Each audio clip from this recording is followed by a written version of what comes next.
Don't forget to like the video, share your thoughts in the comments, and subscribe to stay updated with our latest. I never thought I'd find myself here, at 58 years old, sitting on the edge of my velvet armchair in my quaint seaside cottage, a steaming mug of chamomile tea cradled in my hands, staring out at the waves crashing against the rocky shore. The salty breeze slipped through the cracked window, carrying with it the faint scent of seaweed and the distant cry of gulls. Some moments in life etch themselves so deeply into your soul that no amount of time can blur their edges. They remain as vivid, as raw, as the day they happened. That night, 3 months ago, was one of those moments. It was the night that upended the quiet, predictable rhythm I'd settled into. A night that forced me to confront feelings I'd long buried, feelings I thought I'd outgrown. My name is Clara Whitmore, and for the past 15 years, I've worked as the personal assistant to Edward Langston, the director of a prestigious art gallery in the bustling coastal city of Port Haven. Edward was the kind of man who commanded respect without ever raising his voice. Tall, with a mane of salt and pepper hair, piercing blue eyes that seemed to see through everything, and a quiet intensity that made you feel both seen and slightly unsteady. He was 60, 2 years my senior, but carried himself with the vigor of a man a decade younger. In all our years working together, he'd been nothing but professional. Kind, yes, but always maintaining a careful distance. I admired him, respected him, and if I'm honest, relied on him as a steady anchor in my otherwise solitary life. After my husband passed away 12 years ago, I'd thrown myself into work, convincing myself that companionship, romance, all of that was behind me. Until that night. It began with an email, late on a Thursday afternoon, as I sat at my desk in the gallery's back office, surrounded by stacks of exhibition catalogs and the faint hum of the air conditioning. The subject line was simple: dinner tonight. I blinked at the screen, my fingers hovering over the keyboard, a ripple of unease stirring in my chest. Edward's message was brief. Clara, I'd like to take you to dinner tonight. I have something important to discuss. My treat. Let me know if you're free. I reread it 3 times, each word sinking heavier into my mind. Dinner? With Edward? We'd worked late countless times, often sharing takeout in the office while finalizing exhibition plans. But this was different.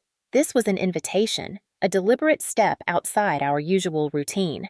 My first instinct was to decline. I didn't like surprises, and this felt like the prelude to one. But curiosity, that restless little spark, tugged at me. What could be so important that it couldn't be discussed here, in the familiar confines of the gallery? I typed back before I could second-guess myself. I'm free. What time and where? His reply came almost instantly. 7:00 p.m. at the Sapphire Room. I'll meet you there. My breath caught in my throat. The Sapphire Room wasn't just any restaurant. It was a haven of elegance, tucked away on a cliff overlooking the ocean, known for its candlelit tables, live violin music, and a menu so exclusive you needed a reservation weeks in advance. A nervous flutter bloomed in my stomach as I shut down my computer and gathered my things. Was this about work? A new project, perhaps? Or, my mind hesitated to even entertain the thought, was he planning to retire? The idea of Edward leaving the gallery, leaving me, sent a pang of dread through my chest. He wasn't just my boss, he was my constant, my tether to a world I'd built after losing so much. By the time I arrived at the Sapphire Room, my nerves were a tangled mess. I'd chosen a simple navy dress, the fabric soft against my skin, and let my silver-streaked hair fall loose around my shoulders, a small rebellion against my usual tightly pinned bun. The hostess led me to a secluded table by a floor-to-ceiling window where the ocean stretched out endlessly, its surface shimmering under the moonlight. Edward was already there, standing as I approached, his tailored charcoal suit accentuating his broad shoulders. There was something different about him tonight, a restless energy in the way he adjusted his cufflinks, the way his eyes softened as they met mine. "You look stunning, Clara," he said, his voice warm, a faint smile tugging at the corners of his lips. I felt a flush creep up my neck, unaccustomed to such direct compliments from him. "Thank you," I replied, smoothing my dress as I sat, trying to mask the tremor in my hands. "I hope this isn't about the budget for the spring exhibition. I was really hoping for a night off from numbers. My attempt at humor felt forced, but Edward chuckled, the sound low and reassuring, though his eyes held a depth I couldn't quite read. "No, it's not about work," he said, his gaze steady. "At least, not entirely." The waiter arrived with a bottle of wine, my favorite, a crisp Pinot Grigio I'd once mentioned in passing years ago. My stomach flipped. How did he remember that? We clinked glasses, the crystal chiming softly, and for a while the conversation flowed easily. We laughed over old stories, mishaps at gallery openings, the time a client spilled champagne on a priceless painting. But beneath the lightness, I felt a tension building, a shift in the air I couldn't ignore. Finally, after the plates were cleared and the violinist began a haunting melody, Edward leaned forward, his expression serious, his voice dropping to a low, intimate tone. "Clara, I need to ask you something, and I don't want you to feel pressured. I just want your honest answer." My heart thudded against my ribs, a heavy, unsteady rhythm. I nodded, unable to speak, my fingers tightening around the stem of my glass. "I'm stepping down as director at the end of the year," he said, and my chest constricted, a hollow ache spreading through me. I'd suspected this might be coming, but hearing it confirmed felt like a rug being pulled out from under me. Edward had been my rock for 15 years. How would I navigate the gallery without him? But before I could process the news, he continued, his voice softer now, almost hesitant. "But that's not why I asked you here tonight." I froze, my breath catching as he reached across the table, his hand covering mine. His touch was warm, steady, but it sent a jolt through me, a spark I hadn't felt in years. "I've spent the last few months thinking about what comes next for me," he said, his blue eyes searching mine with an intensity that made my pulse race. "And the more I think about it, the more I realize there's someone I don't want to leave behind when I walk away from that gallery." My mind reeled, the room tilting slightly as his words sank in. "Clara," he said, his voice barely above a whisper, "I don't just admire you. I care about you, more than I probably should." He let out a soft, self-deprecating laugh, shaking his head. "I never said anything before because I didn't want to cross that line. But now, as I look at the years ahead, I realize I don't want them to be without you." The world seemed to shrink, the clinking glasses and murmured conversations fading into a distant hum. All I could hear was the pounding of my own heart. All I could feel was the warmth of his hand on mine. Edward, my boss, my friend, the man I'd worked beside for 15 years, was telling me he cared for me, that he wanted more than our professional relationship. I opened my mouth to speak, but no words came. I was 58 years old. Romance wasn't something I'd considered in over a decade. After my husband's death, I'd locked that part of myself away, convinced it was gone for good. And yet, sitting here, looking into Edward's eyes, I felt something stir, a flicker of fear, yes, but also something else, something I hadn't let myself feel in years. "Edward, I don't know what to say," I admitted, my voice trembling, my fingers twitching under his. He squeezed my hand gently, his expression softening. "You don't have to say anything right now," he said, his voice a soothing balm against the storm in my chest. I've waited too long to tell you this, Clara, and I don't want to waste any more time." Time. That word hung between us, heavy with meaning. At 58, I wasn't a woman who dreamed of whirlwind romances or grand gestures. My life was steady, predictable, safe.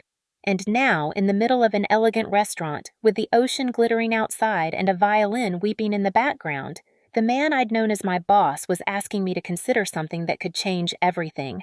I pulled my hand back, needing space to breathe, to think. "Edward, I never thought about you that way," I said, my voice barely above a whisper. "You've always been my boss, my friend." "I know," he said, his smile tinged with a quiet sadness. "And maybe that's my fault. Maybe I should have let you see me as more than that a long time ago." I reached for my glass, the cool wine doing little to calm the heat rising in my chest. "You've caught me off guard," I said, my fingers trembling slightly. "This is a lot to take in." "I understand." He nodded, his gaze never leaving mine. "But tell me one thing, Clara. When you think about your life outside of work, do you ever think about yourself? About what you want? Or have you just accepted that this is all there is? His words hit me like a wave, not because they were harsh, but because they were true. When was the last time I'd thought about my own happiness, my own desires? My marriage had ended in death, not betrayal, but the slow erosion of grief had left me hollow. I'd rebuilt my life around work, around routine, telling myself I didn't need more. And now, for the first time in years, someone was asking me what I wanted. I don't know, I admitted, my voice cracking with vulnerability. Edward leaned back in his chair, his expression thoughtful. Then maybe it's time to find out, he said softly. The waiter arrived with the bill, and Edward paid before I could protest. As we stood to leave, he placed a hand on the small of my back, the touch light but warm, sending an unexpected shiver through me. I don't want an answer tonight, he said as we stepped outside into the crisp night air, the ocean breeze tugging at my hair. I just want you to think about it. I nodded, my mind still spinning, my heart a tangled mess of fear and longing. I will, I said, my voice barely audible. He smiled, his gaze lingering on me for a moment longer than necessary. Good night, Clara. Good night, Edward, I replied, watching as he walked to his car, his silhouette disappearing into the darkness. That night, sleep eluded me. I lay in bed, the moonlight streaming through my window, casting silver patterns on the ceiling. My mind replayed every moment of the evening, the way Edward's voice had softened when he spoke my name, the warmth of his hand on mine, the way my pulse had quickened when he touched me. Had I truly never thought of him in that way? Or had I buried those feelings so deep I'd refused to acknowledge them? The questions swirled, relentless, keeping me awake until the first light of dawn crept through the curtains. The next morning, I arrived at the gallery early, hoping to find some semblance of normalcy in my routine, but as I stepped into my office, I froze. A single red rose sat on my desk, its petals vibrant against the stark white of my planner, still glistening with morning dew. There was no note, no explanation, but I didn't need one. I knew who had left it. My fingers hovered over the delicate petals, my heart pounding as I sat down, the familiar space suddenly feeling charged with something new, something unsteady. I was still staring at the rose when I heard a soft knock at my door. Morning. Edward's voice was warm, steady, but there was a hint of uncertainty in it. I turned to face him, my breath catching as I met his gaze. He stood in the doorway, his expression unreadable, a quiet intensity in his blue eyes. Morning, I replied, my voice softer than I intended.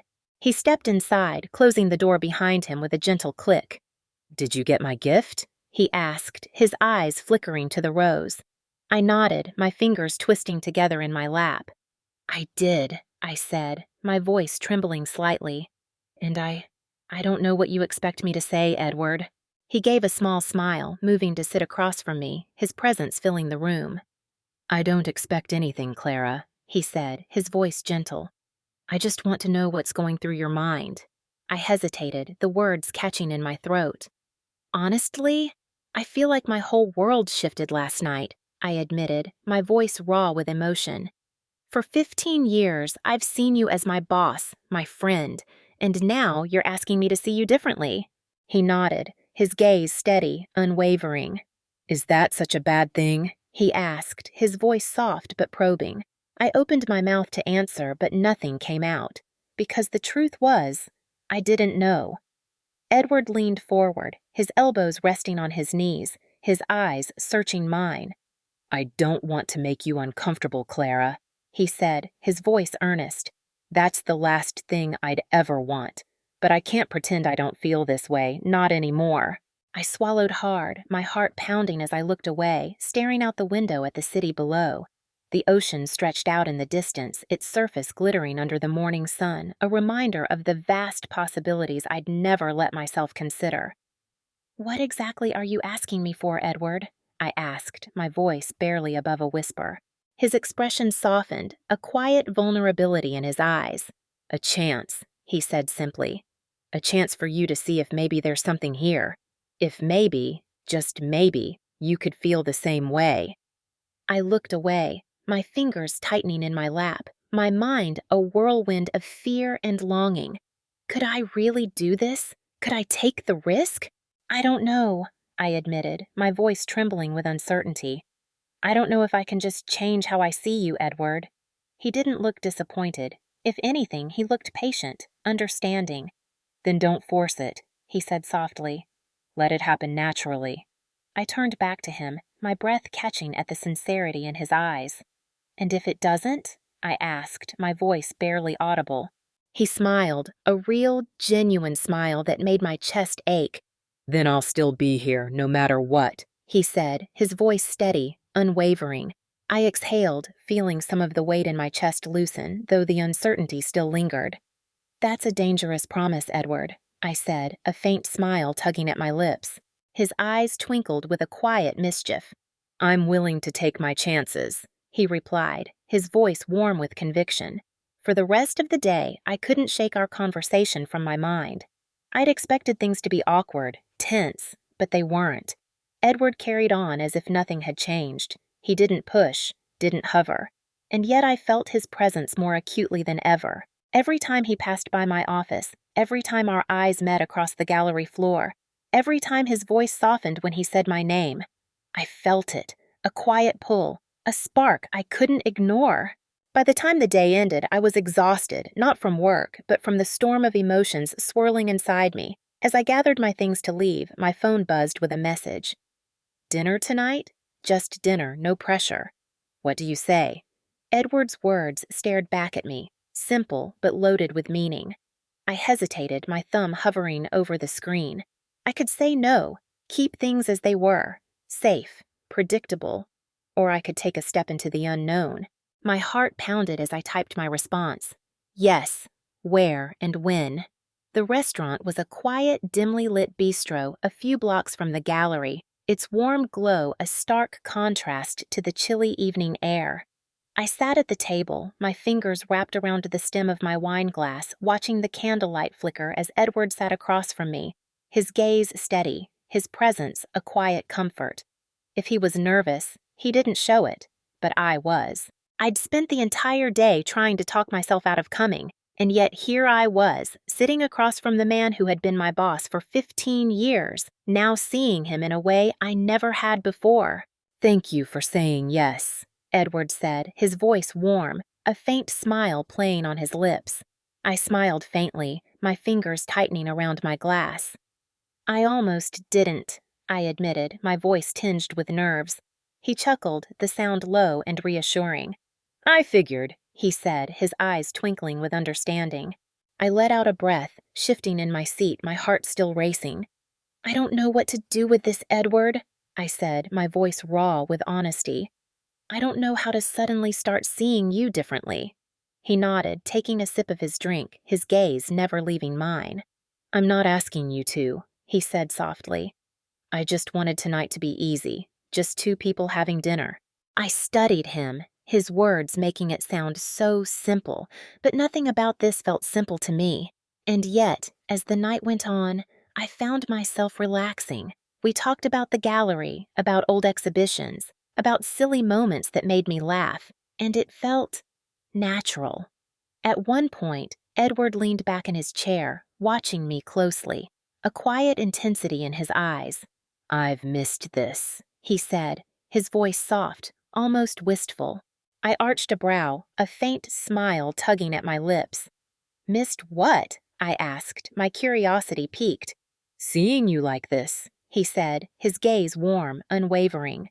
You're always so serious at work, always taking care of everything and everyone.